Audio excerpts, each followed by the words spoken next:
And now let's go back to the McKimmon Center, where Julie Hendry is standing by live and Dr. Carl Sagan is about to begin.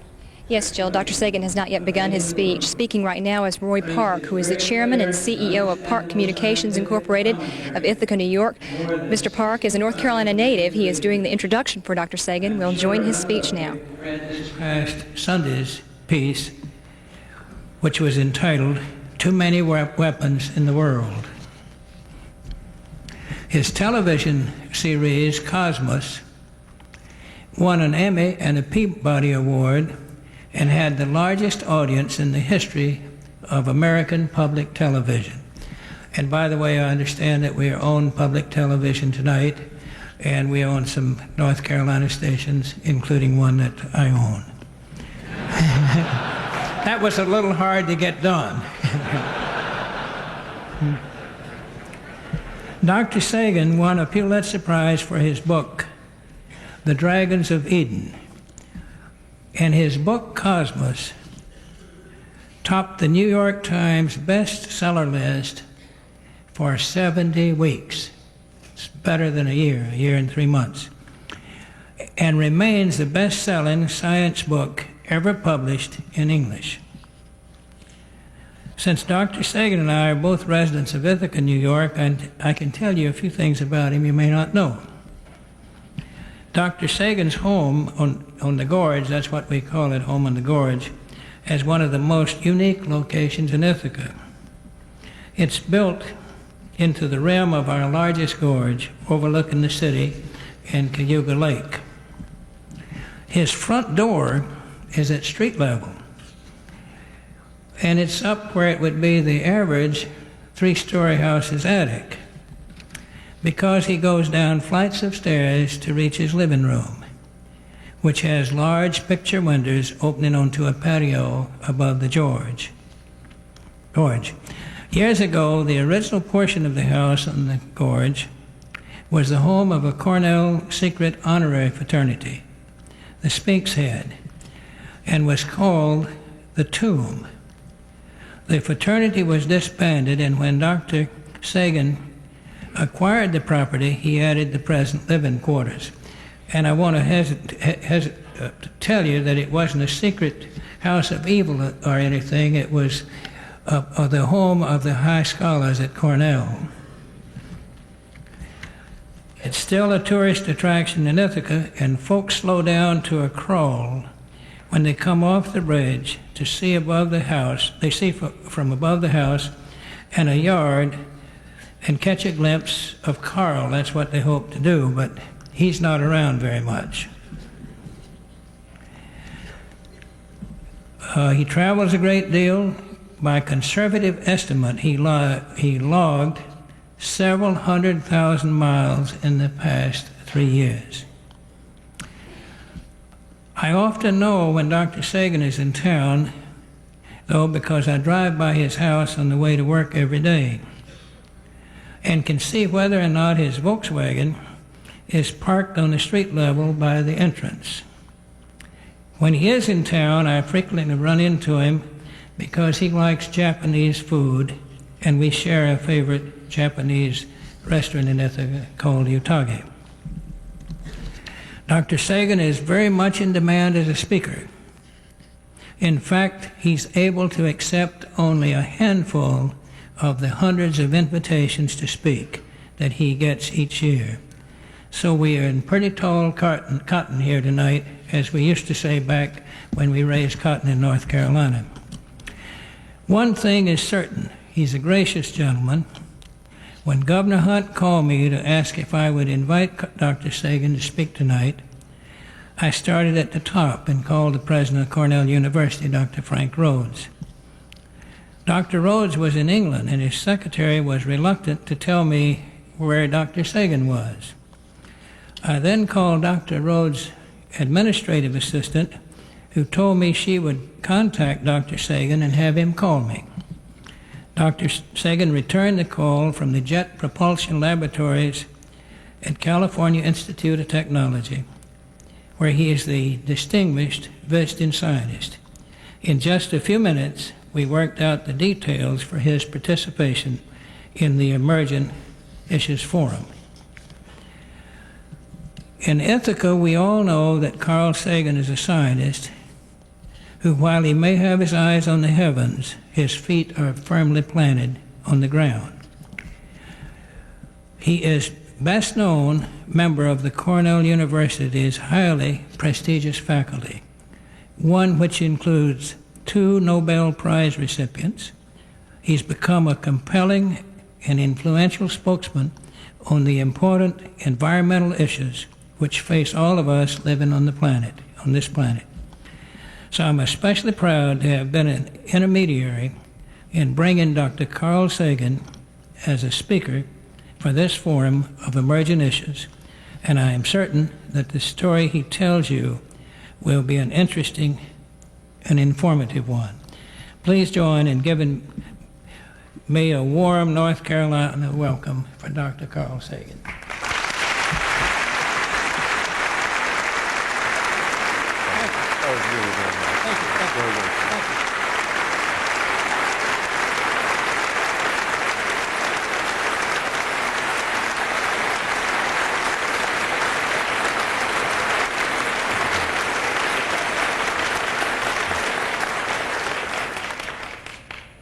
Governor Hunt, Mr. Park, thank you very much for your extremely generous introduction. My friends, I'm very happy to be here with you.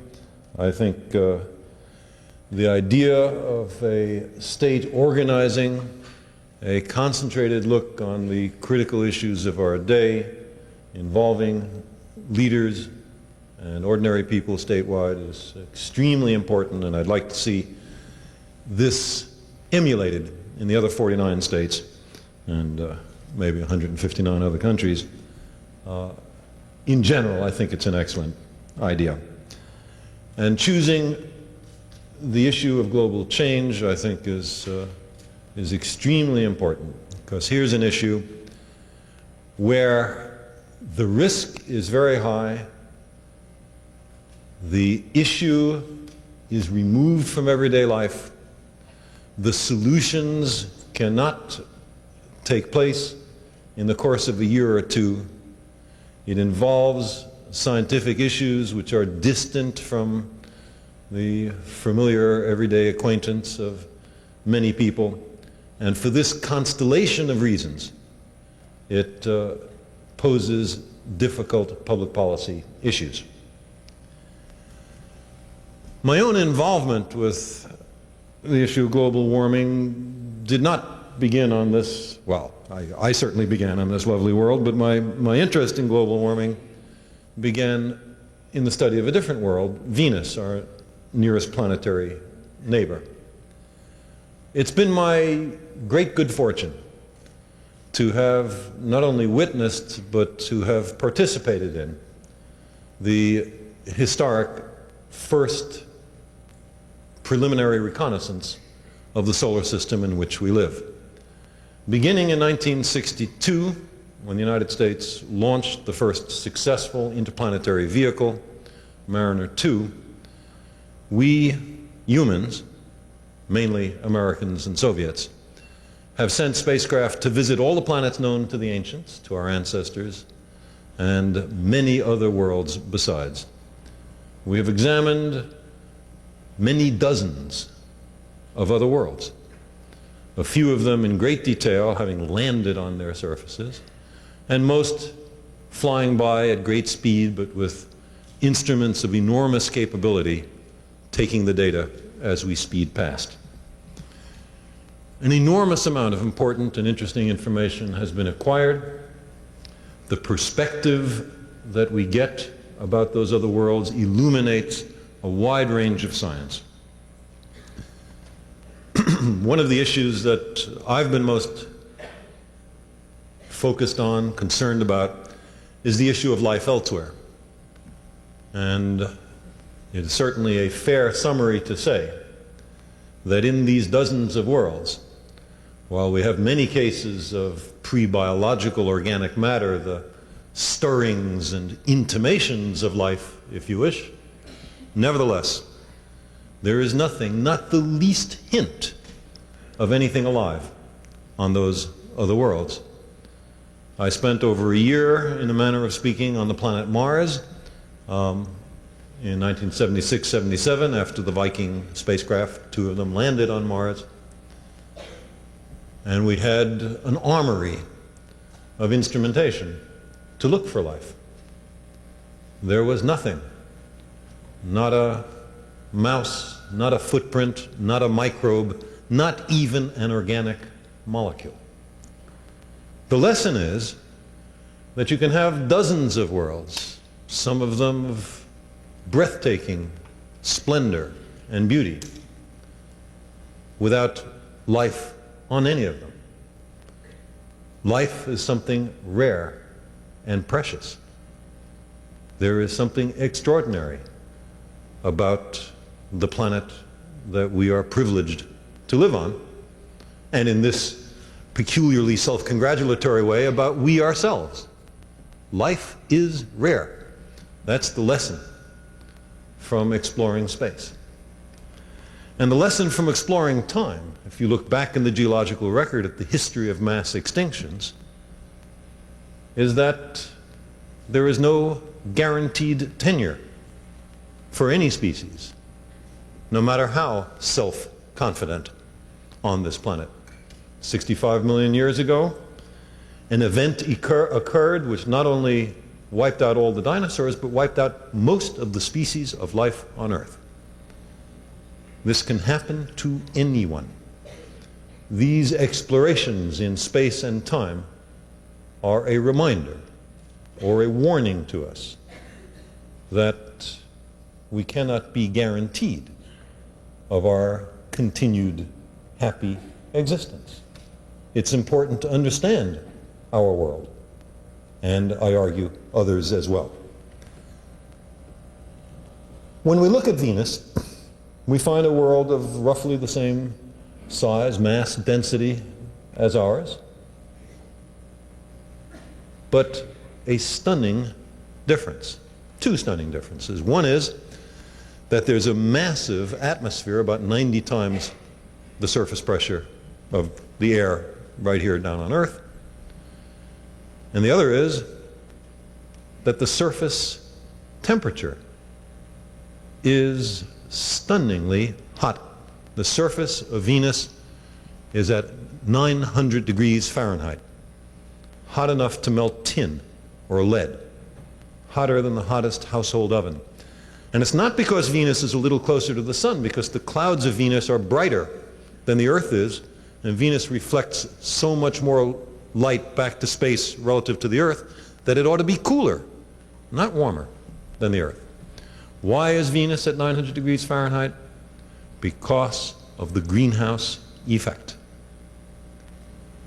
That massive atmosphere is made mostly of carbon dioxide, and a large amount of carbon dioxide can trap the heat and warm a planet.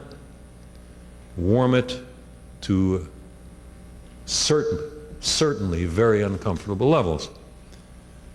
This is, I claim, a kind of providential warning to us. I'm not for a moment suggesting that there was once a species of Venusians who refused to drive fuel-efficient automobiles, and this is what happened to their planet. The story is, in fact, even more interesting than that, but I won't go into it here. But the lesson is not only that a greenhouse effect can exist, but that a large greenhouse effect can be exceptionally dangerous. So, for anyone who views our exquisite planet and hears the warnings of scientists and says, all this greenhouse stuff is just some theory, I ask them to reflect on the fate of the planet Venus, our nearest planetary neighbor. By the way, while I'm not going to be talking about it, or at least not much today, Mars is an example of what happens when you don't have an ozone layer. The reason we think that we could find not only no trace of life, but not even an organic molecule on the surface of Mars, is that Mars has a planet-wide ozone hole, so to say. Negligible ozone, ultraviolet light from the sun strikes the surface unimpeded. The surface becomes rich in fabulously oxidizing molecules, and they simply gobble up any organic matter that happens to be there. Mars is also a salutary warning to us, we who are pushing and pulling and tugging on a planetary environment which we still insufficiently understand. Well, many of you have attended the sessions today. I was privileged to be able to listen to a few of the extraordinarily interesting papers presented. You know something of the evidence for greenhouse warming, the predicted consequences, the disasters for agriculture, the rise in sea level. I will say a little bit about the evidence later. But I want to ask you to think about the following general, very practical political issue. What happens when a group of scientists makes some prediction of impending disaster? Keep doing such and such, they say, and the following catastrophe will result. And changing that catastrophe, averting it, mitigating it, is going to be expensive. It might require changing the way we think, in which case it's politically expensive, or it might involve changing the way we do business, in which case it is fiscally expensive. One way or another, it's expensive. At what point do policymakers have to take this seriously? This is an issue that is extremely current today. And I'd like to just spend a few minutes on two examples from the rich cultural history of our species of policymakers and predictions of disaster, and I will reach to ancient Greece. Both of these stories can be found in the classic Greek literature, the first in Herodotus, the second in Aeschylus's play Agamemnon. They both are, at least in part, based on historical events. The first case that I want to tell you about is Croesus, king of Lydia. Apollo was the god of the sun, but in addition to being in charge of sunlight, he had another specialty, and that was being in charge of prophecy. Not just generalized prophecy, but systematic prophecy in human institutions called oracles, the most famous of which was the oracle at Delphi. And the way it would work is you would go to Delphi as a supplicant, you would bring some gifts for the priestess, who was called the Pythia.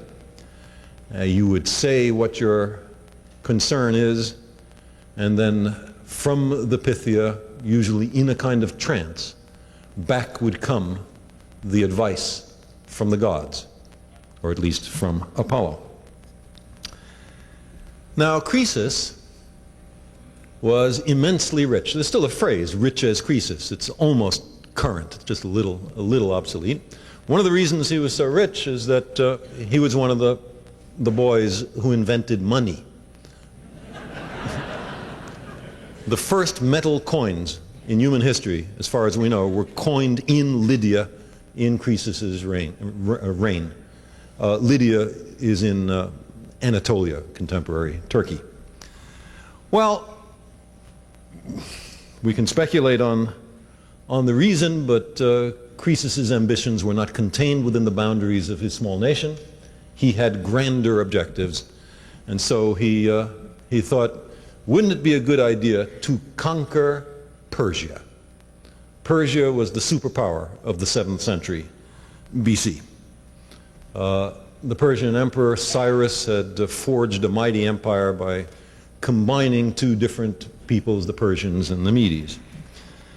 So Croesus had some degree of trepidation because of the power of the Persian Empire, so naturally he sent emissaries to the oracle at Delphi. And the question put by his emissaries on Croesus's behalf was, what will happen if Croesus makes war on Persia? And without hesitation, the Pythia, the priestess, answered, he will destroy a mighty empire. The gods are with us, thought Croesus. Time to invade. So he assembled a vast mercenary army, invaded Persia, and was promptly and humiliatingly defeated. And not only was Lydian power destroyed forever, but he, Croesus, was forced to spend the rest of his life as a sort of pathetic minor functionary in the Persian court. A hanger-on ex-king. It's a little bit like, this isn't a perfect analogy, but it's a little bit like the Emperor Hirohito living out his days as a consultant on the Beltway in Washington, D.C. Well, the injustice of it really got to him. After all, Croesus had played by the rules. He had asked for advice from the Pythia, she gave it to him, he acted on it, and look what happened. She had done him wrong. So, after mulling this over for some years, he sent another emissary to Delphi, this one bearing much less opulent gifts as was appropriate to his now greatly diminished station. And he asked, how could you do this to me? And here from Herodotus's history is the answer from the god. Quote, the prophecy given by Apollo ran that if Croesus made war upon Persia, he would destroy a mighty empire. Now in the face of that, said the priestess, if he had been well advised, he should have sent and inquired again whether it was his own empire or that of Cyrus that was spoken of. But Croesus did not understand what was said, nor did he ask questions again, and so he has no one to blame but himself. So much for Croesus. Now, if the Delphic oracle was just a kind of institutionalized scam to fleece credulous kings, then of course it would have needed excuses to explain away the inevitable mistakes. Disguised ambiguities are the stock in trade of oracles. Nevertheless, the lesson of the Pythia is germane. Even of oracles we must ask intelligent questions. Even, or especially, when they tell us what we want to hear. The policymakers must not blindly accept, they have to understand, they have to ask questions, they must not let their own ambitions stand in the way of understanding. The conversion of prophecy into policy must be done with care. And it seems to me this advice is fully applicable to the modern oracles, the scientists and think tanks and universities. Sometimes the policymakers ask them and the prophecy comes back. More often these days, the oracles voluntarily submit, even to those who never asked them. And then the policymakers, have to figure out, what'll I do now? And since the modern oracles are deeply immersed in science and technology, it's very important for the policymakers and the people who determine who the policymakers are to understand science and technology. So this is on the one hand. Now I want to tell you on the other hand story, also from classical Greece. This is also about Apollo and also about oracles. This is the story of Cassandra, Princess of Troy. The event occurs just before the Trojan War begins. The one that Homer wrote about. She was the smartest and the most beautiful of the daughters of King Priam, and Apollo, who, like all the Greek gods, was constantly on the prowl for attractive humans, fell in love with her, or at least that's the way the story is described. Oddly, this almost never happens in Greek myth, she resisted his advances. She was smart, she was beautiful, she was happy. Who needed Apollo? So he tried to bribe her. But what could he give her? She was already a princess. She had everything that she wanted. Apollo thought of something she didn't have. He promised her the gift of prophecy. The offer was irresistible. She agreed. Quid pro quo. Apollo did whatever it is that gods do to create seers, oracles, and prophets out of mere mortals. And then, after he had done that, scandalously, Cassandra reneged. She changed her mind. She refused the overtures of a god. Apollo was not amused. But he couldn't withdraw the gift of prophecy because whatever else you want to say about Greek gods, they keep their promises. So instead, he condemned her to an ingenious and cruel fate, that no one would believe her prophecies. So Cassandra predicts the invasion by the Greeks, headed by Agamemnon. Nobody pays attention. She predicts the fall of Troy. Nobody pays attention. She predicts to the Greeks the death of Agamemnon. They pay no attention. She predicts her own death. Nobody pays any attention to that. Instead, they make fun of her. They call her the Lady of Many Sorrows. Today, it would be something like Prophet of Gloom and Doom.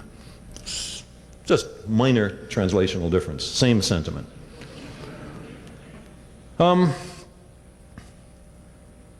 I prophesied to my countrymen, she says, all their disasters. But they ignored her prophecies. They were destroyed. Agamemnon was destroyed, and soon so was she. Well, this resistance to dire prediction is very human, and we can certainly see it today. I mean, if we're faced with some very heavy, ominous prediction that things you never saw happen are going to happen, and it's going to be expensive to mitigate it, we have a natural tendency to reject or ignore the prophecy. And after all, there are no prophets, not even the scientific community, who are right all the time. And you can find competent scientists who have made predictions. Supersonic transports will destroy the ozone layer, for example, that are just wrong. And so it's very easy to dismiss. Also, if the factors precipitating the anticipated catastrophe are long-standing, then the prediction is a kind of rebuke to us. How did we permit this peril to develop? Why didn't we see it beforehand? Why didn't we take political steps to prevent it? So these are uncomfortable ruminations that through our own inattention or inaction, some catastrophe is coming. Put it out of our mind. So this, or find a reason to reject it. This temptation to minimize, to dismiss, is something that psychiatrists know very well about. They have a technical name for it. It's called denial. Denial. The rock group Dire Straits, I'm sure many of you know their repertoire, has a line in one of their songs which goes, "Denial ain't just a river in Egypt."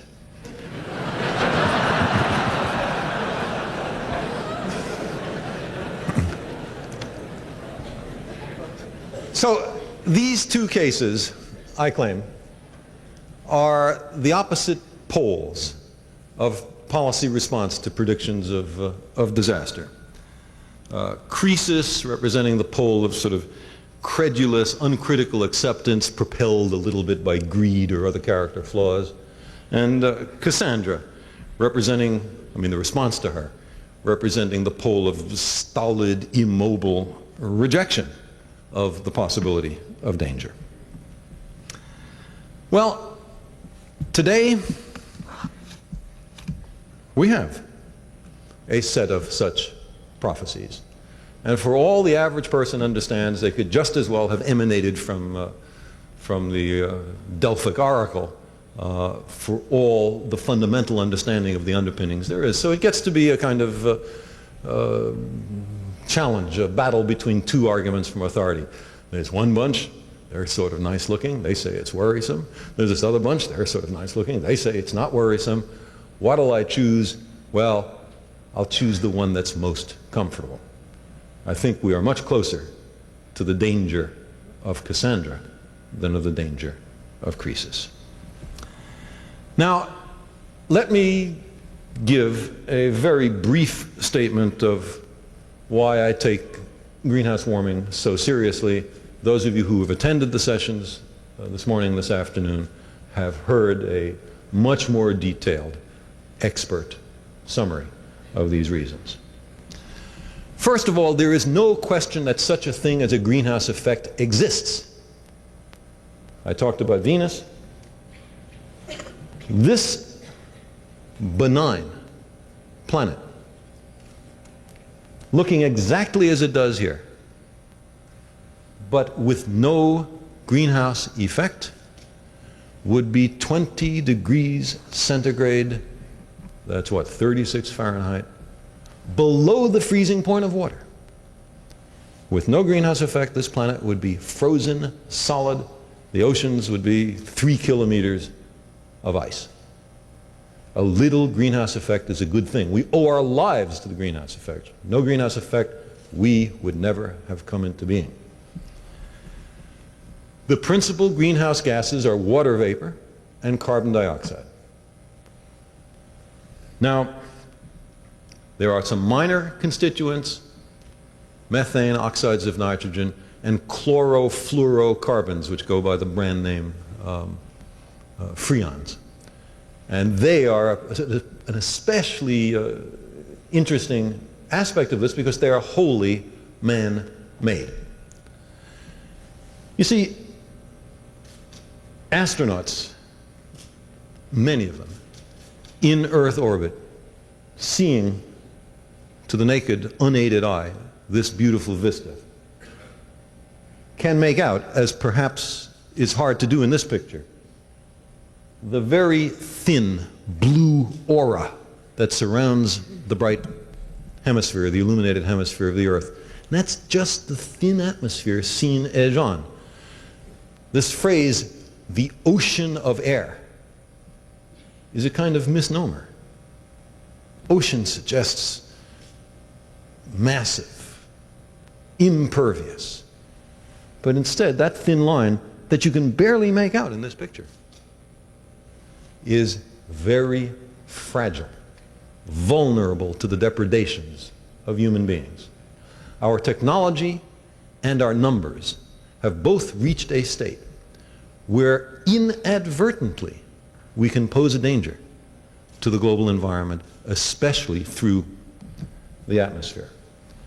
The abundance of greenhouse gases is increasing. Greenhouse gases act as a kind of blanket holding the heat in. There is no question that all of the gases I just mentioned are steadily increasing in abundance. In addition, it seems very clear that the average temperature of the Earth has been increasing through the 20th century. It's a noisy record. There are hot years and cold years always, so the curve of temperature versus time has a jagged aspect to it, but the slow increase with time is becoming increasingly clear, and one indication of that is that the 5 hottest years of the 20th century were in the decade of the 1980s. And that is also the decade which had the highest abundance of all of those greenhouse gases. In addition, there is most interesting evidence from an Antarctic ice core taken by a Soviet team in which the past temperature history of the Earth for tens of thousands of years and the past abundance of carbon dioxide in the atmosphere can both be measured. There are little bubbles of air that are trapped in the ice, laminated between successive snowfalls. And we find that when the carbon dioxide is higher, the temperatures are higher. When the carbon dioxide is lower, the temperatures are lower. There is a virtually one-to-one correlation.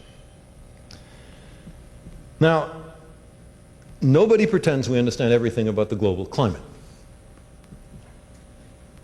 There are feedbacks, some of which you warm the earth a little bit and the tendency will be to further increase the temperature, so-called positive feedback. And others in which you warm the earth a little and the situation is self-correcting like a thermostat and it cools the earth a little. And there is a push and pull, a tug between these competing feedbacks. Doubtless we have not identified all of them. The present consensus, I believe, is that the bad kind of feedback, the ones that make things worse, the so-called positive feedbacks, dominate. I would think it would be an astonishing coincidence if the balance of all these feedbacks just exactly corrected the problem that we are generating through human technology, a kind of deus ex machina, to go back to the Greek analogies. You know, in the Greek plays, when the playwright got himself into a plot pickle and couldn't figure out how to resolve it, then there was an actor on wires representing a god who flew into the set and put everything right. It was called Deus Ex Machina, the god of the machine, from the machine being the device that plopped him down on the stage. It's asking a lot to believe that the problem is going to fix itself. If we look at the prognostications, the three-dimensional general circulation computer models, of which there are some 6 independent models working right now, mainly in the United States, one in UK, they all predict temperature increases of a few degrees centigrade between now and the middle of the next century. And the difference between them is only a factor of 2 in temperature rise. None of the models predict that the Earth's climate's going to get cooler. None of them predict it's going to be tens or hundreds of degrees increase. The agreement, considering the state of our knowledge, is quite good. If you then look at the output of these computer models, which purport to give a sense of how the temperatures change on a regional basis as you go through time, you begin to see some very worrisome things. Yes, there are some places that get cooler and some places they get warmer, but the overall trend is warmer, and by the middle of the 21st century, there's no winner. Every place has gotten warmer, and to give you an idea of how much warmer, I mean, a few degrees centigrade global change doesn't sound like so much. Let me point out that a 1 degree temperature change, in this case decrease following a massive volcanic explosion, is enough to produce widespread suffering and famine worldwide, as happened following the Tambora explosion, volcanic explosion in 1815, and other cases which are still more serious. Several degrees is a very major temperature increase. And some of these predictions prognosticate that the American Midwest will be converted into something approaching scrub desert by the second half of the 21st century, and likewise the Soviet Ukraine and so on. But the American Midwest is the breadbasket of the world. If the grain and cereal foodstuffs from those places are unavailable, we are in serious trouble.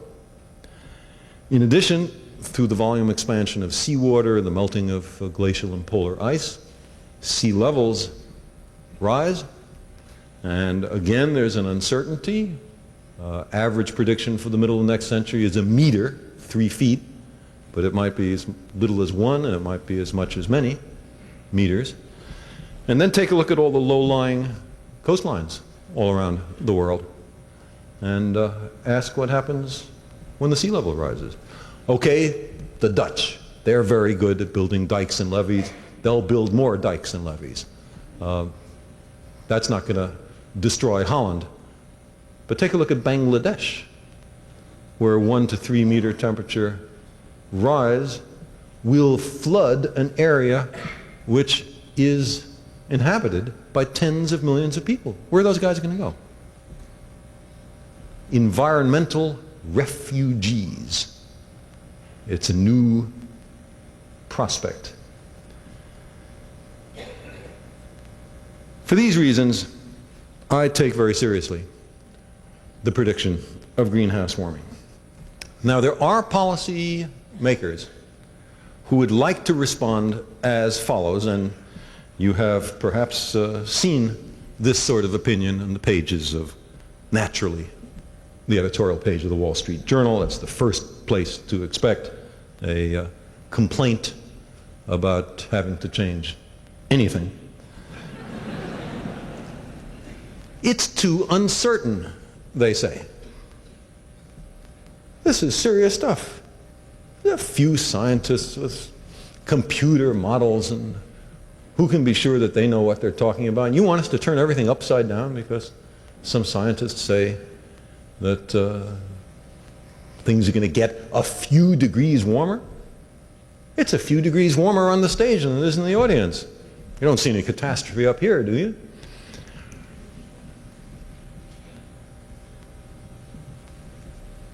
I'd like to pose the following question. Imagine this kind of thinking back in the height of the Cold War. You know, the United States, so let me ask a question. How much money do you think the United States has spent since 1945 on the Cold War? Sometimes I ask this question, and from the back of the audience comes an answer: billions and billions. A huge underestimate, billions and billions. The amount of money that the United States has spent on the Cold War since 1945 is approximately $10 trillion. Trillion, that's the big one, with the T. What could you buy for $10 trillion? The answer is you could buy everything in the United States except the land. Everything. Every building, truck, bus, car, boat, plane, pencil, baby's diaper. Everything in the United States except the land. That's what we've spent on the Cold War. So now let me ask, how certain was it that the Russians were going to invade? Was it 100% certain? Guess not, since they never invaded. What if it was only, let's say, 10% certain? What would advocates of big military buildup have said? They would have said, we must be prudent. It's not enough to count on only the most likely circumstance. If the worst happens, and it's really extremely dangerous for us, we have to prepare for that. Remote contingencies, if they're serious enough, have to be prepared for. It's classic military thinking. You prepare for the worst case. And so now I ask my friends who are comfortable with that argument, including the editorial page of the Wall Street Journal, why doesn't that same argument apply to global warming? You don't think it's 100% likely? Fine, you're entitled to think that. If it's only a small probability of it happening, since the consequences are so serious, don't you have to make some serious investment to prevent it or mitigate it? I think there's a double standard of argument working, and I don't think we should permit it. Now, let me indicate What is it you would do if you took greenhouse warming seriously? And what I'm going to try to argue is that virtually every one of the things that you would do to ameliorate greenhouse warming make sense on completely separate grounds. They are worth doing apart from greenhouse warming. Unlike the defense buildup, which made no sense whatever, except if you were confident that there was a real danger of Soviet troops pouring across the Elbe. There was no other mitigating circumstances. The least efficient way to spend money if you want to pump the national economy. It drew all sorts of scientific as well as fiscal resources out of the civilian economy. It is largely responsible for the economic chaos of the United States. Whereas, I will argue, spending money on mitigating greenhouse warming makes an enormous amount of sense for other reasons. What are the mitigating steps? First, the greenhouse gas that is increasing most steeply is the CFCs, chlorofluorocarbons. It would make a great deal of sense to simply wipe them out, prevent any more production of CFCs.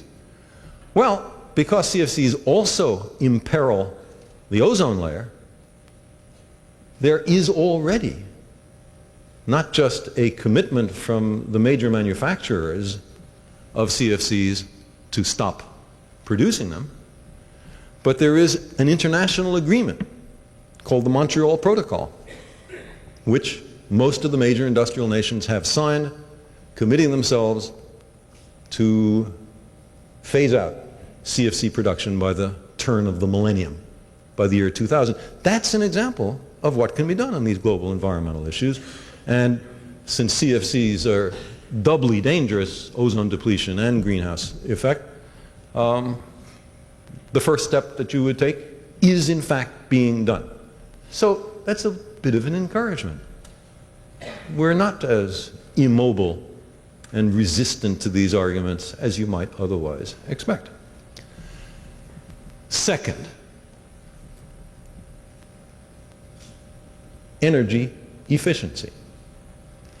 If you can get more power to a house from a given power plant, then for a given amount of energy expenditure, you put less carbon dioxide up into the atmosphere. Obviously, you're doing something important for greenhouse warming.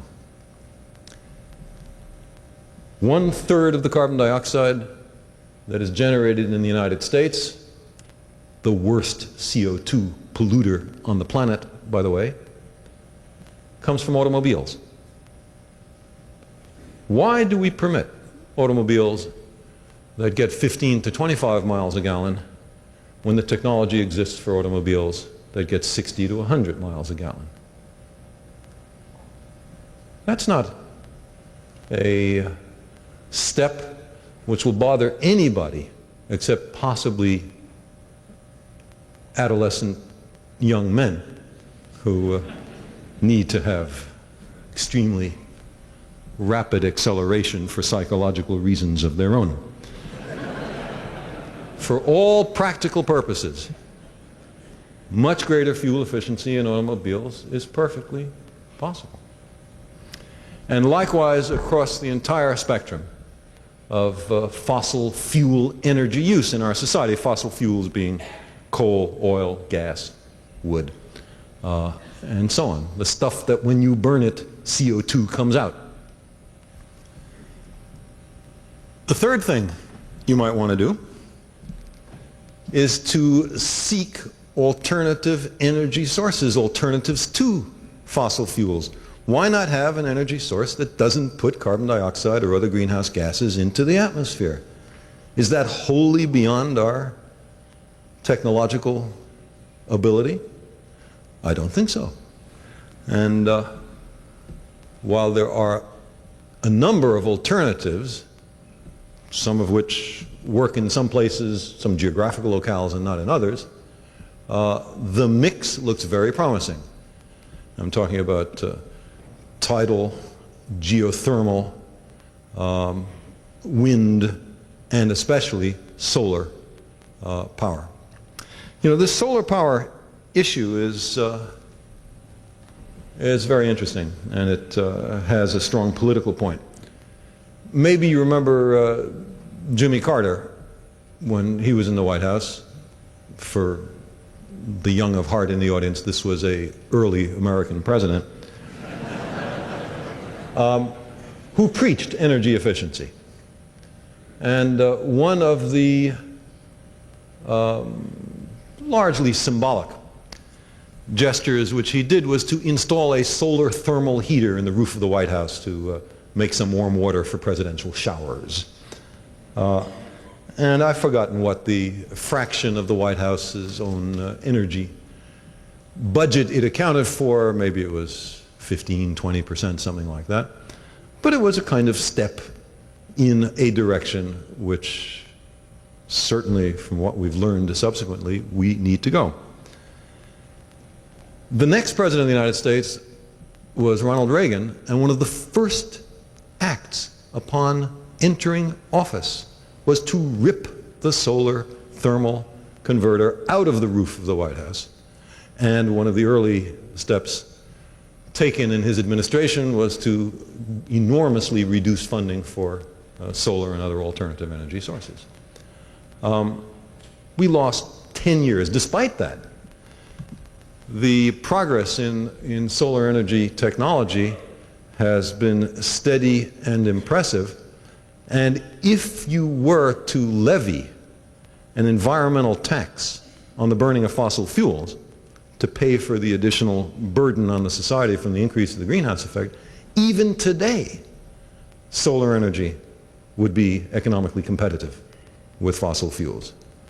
And if we were to spend some significant amount of research money on solar energy, the price per kilowatt hour would certainly go down. There is a natural issue about what about nuclear energy. Fusion power, which maybe we will have in another few decades, is in principle clean as far as greenhouse gases go. But there is a variety of radioactive waste and other problems which have to be dealt with. Fission power, the kind of power plants we have today, some people believe are a suitable stopgap between fossil fuels and whatever it is that we're going to have as the alternative later on. In my view, there are some conditions which have to be satisfied by fission power plants. They have to be safe. Chernobyl certainly reminds us of that. They have to be cost effective, and the prices have soared through the roof. Their radioactive wastes have to be safely disposable, not for 10 years into the future, but for hundreds or thousands, because that's the half-lives of the radioactive waste. And the fourth criterion I would use is that they must not produce weapons-grade uranium or plutonium, for separate topic, so as not to encourage the nuclear arms race. The burden of proof that fission power plants satisfy those criteria is on the shoulders of those who advocate it. I am not convinced that there's any fission power plant that satisfies those criteria. If there is, then maybe it makes sense as a stopgap. If not, we're in a tighter squeeze, and it's even more important that we spend money on the development of alternative energy sources. Now, another thing you could do is plant trees. A tree is an engine for taking carbon dioxide out of the atmosphere. It does it. It's not the only thing a tree does, but that's one of the things that trees are good for, and it's especially relevant to this issue. Plant forests. That seems to be good advice to mitigate greenhouse warming. Instead, the human species is destroying forests, and we're doing it at a rate of 1 acre of forest every second. Think of that. There goes an acre, there goes an acre, there goes an acre, there goes an acre. We're doing something immensely stupid. And then finally, and maybe the most important of all of the ways of mitigating greenhouse warming, is to deal with the world population crisis. Every human being has a right and a wish to a certain minimum way of life, and that involves cooking food. Carbon dioxide goes into the atmosphere. And all the other things that you do in your job, many of which involve more greenhouse warming. If we continue exponential population growth, it will overwhelm any of the other measures that I've been talking about, no matter how seriously they are approached.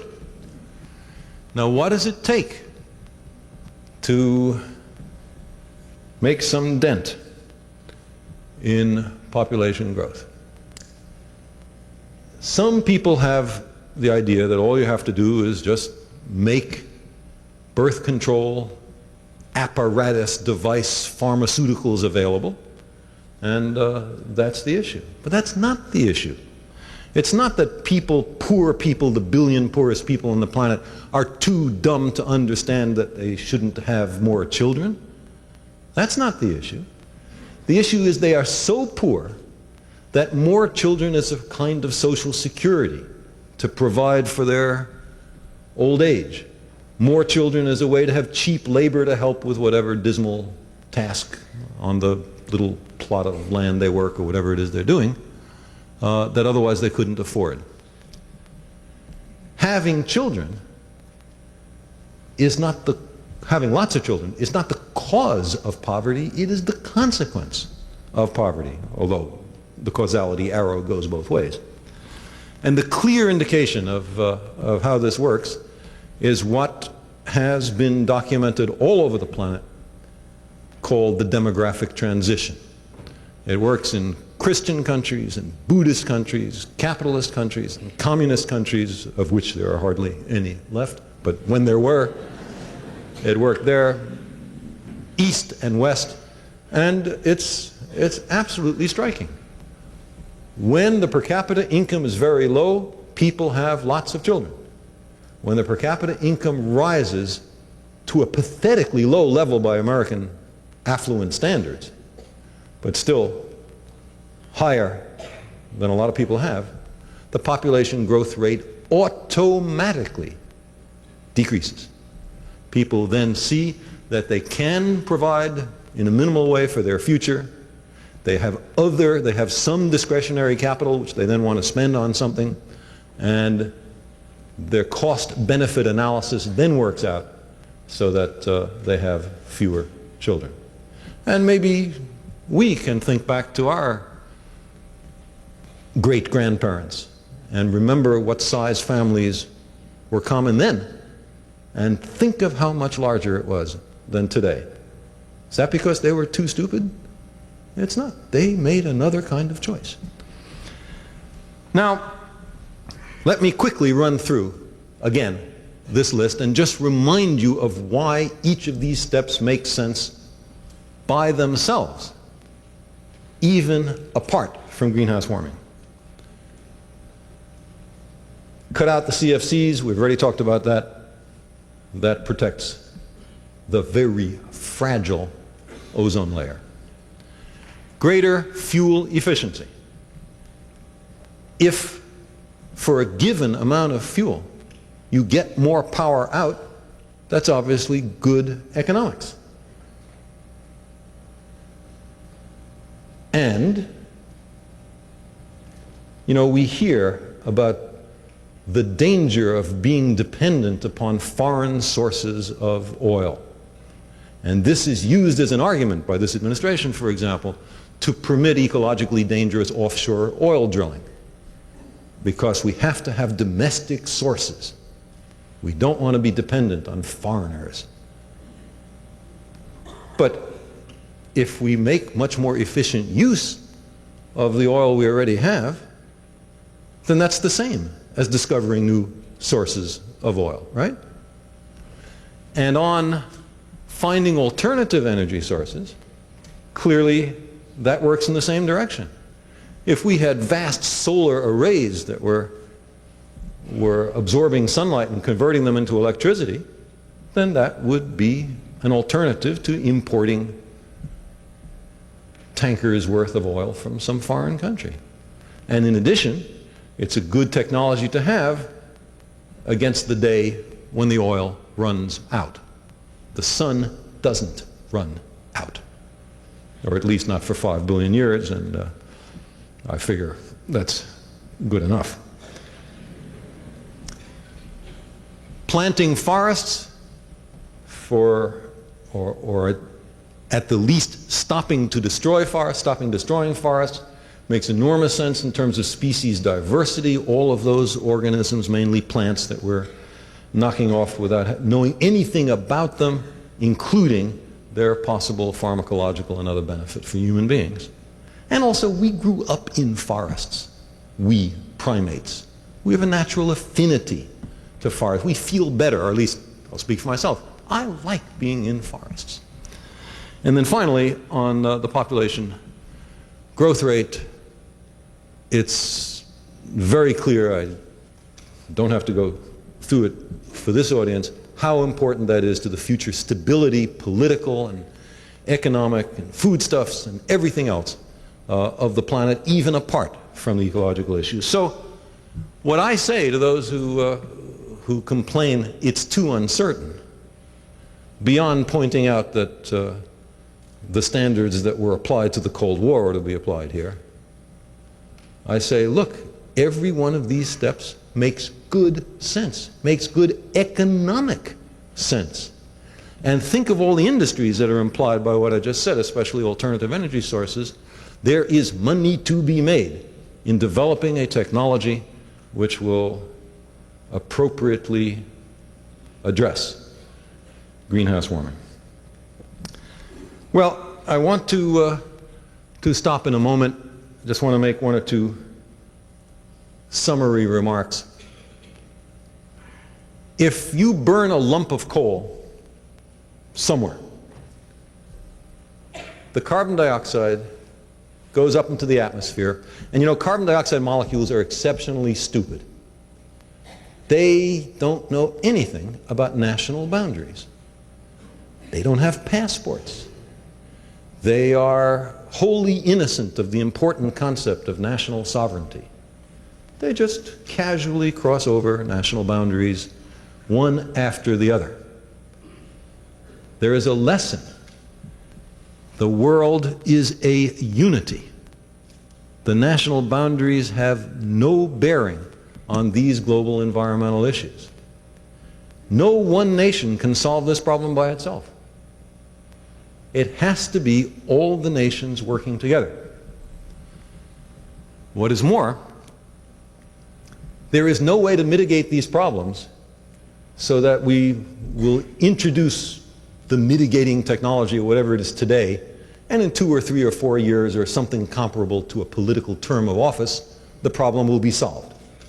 Instead, you introduce the mitigating circumstances now, and decades hence, when somebody you don't even know will be holding your political office, the benefits will come. Solving these problems requires a transnational and a transgenerational perspective. To my mind, that's a very grown-up kind of perspective. De-provincializing, de-chauvinizing, an awareness of one species on one exquisite, fragile planet. And that's why I think that these very serious global environmental issues may have a deep silver lining. The binding up of the planet, the end of our adolescence, the approach to the maturity of our species. Thank you very much.